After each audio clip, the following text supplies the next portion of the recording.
Blue Cocker Games has a title I've just encountered, and now I want to tell you a little bit about it. Medieval Academy. This is for 1 to 5 players ages 8 and up, and should take you about 30 to 45 minutes to play. Welcome, young students, to Medieval Academy, our chivalry school. For the next 6 months, we will train you. You will have to excel at the jousts and the tournaments. You will have to perfect your studies in the codices of our libraries and even go on perilous quests in the service of our fair king. During these sessions, you will gain or lose points, and at the end of the semester, the student who has earned the most points will be knighted by King Arthur himself. Here comes the new edition of Medieval Academy, all fresh and revamped.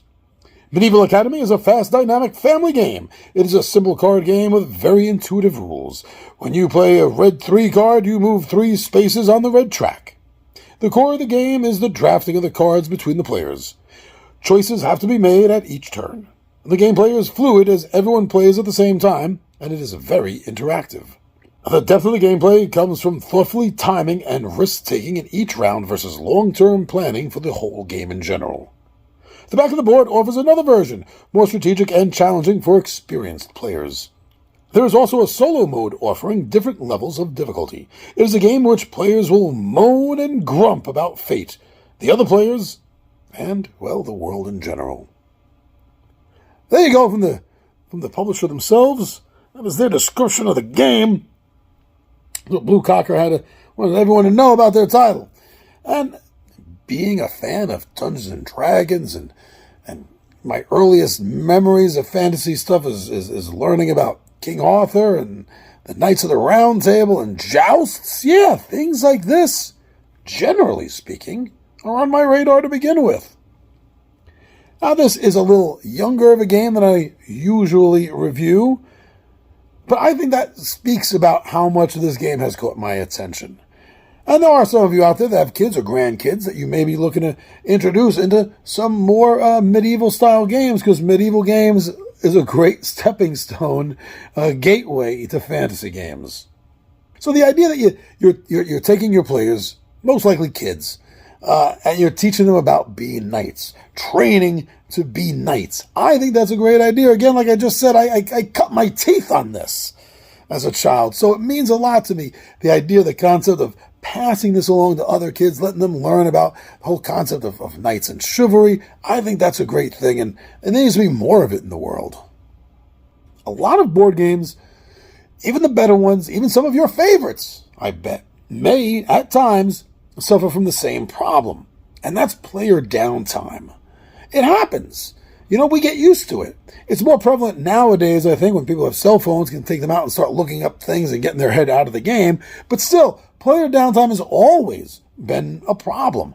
So when you have a game like this that advertises simultaneous play, that right there cancels out player downtime. You're not going to be sitting there twiddling your thumbs waiting to find out, what's gonna happen next. When are you finally gonna get to go so the game can be over? No. This is firmly set in the realm of simultaneous play, eliminating the whole boredom that some players at some games have with player downtime. Don't worry about that. This game has none of it. They say right up front, this isn't even something you got to go to reviewers about. The publisher themselves, right up front, says that this game is based on very intuitive, that's their own words, intuitive rules. And the example they give, you play a red 3 card, you move 3 spaces on the red track. As simple as that, easy peasy, lemon squeezy, right? That's great. For a couple of reasons. Not just because this game is primarily aimed at kids, so you want to keep the rules as light as possible so that they can understand what's going on and still have a good time, right? But anyone, even adults, don't want to be bogged down with learning a lot of heavy-duty rules. Unless, you do. You're the game master at your house, so that's kind of your job. But otherwise, the players aren't looking forward to reading through tomes and learning stuff. So when a game does have an organic, intuitive feel like this, very simple rules, that's going to help everybody. That's going to make the game more desirable to get to the table. So yeah, you're going to be playing, learning how to be a medieval knight, learning about chivalry more often because of that.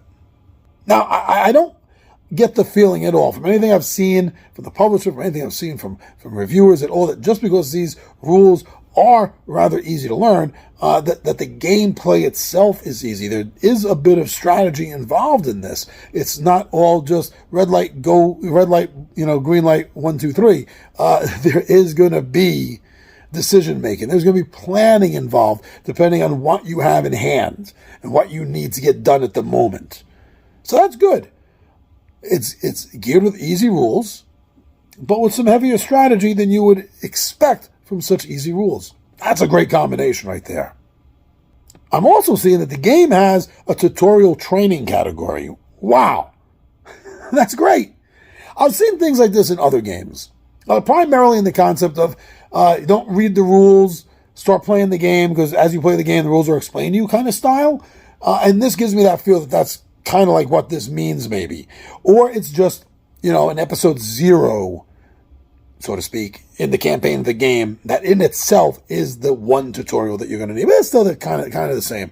But I like that. When a game does that, when the publisher goes out of their way to make sure that the very act of you playing the game is how you learn the game, I think kind of helps get that game to the table that first time.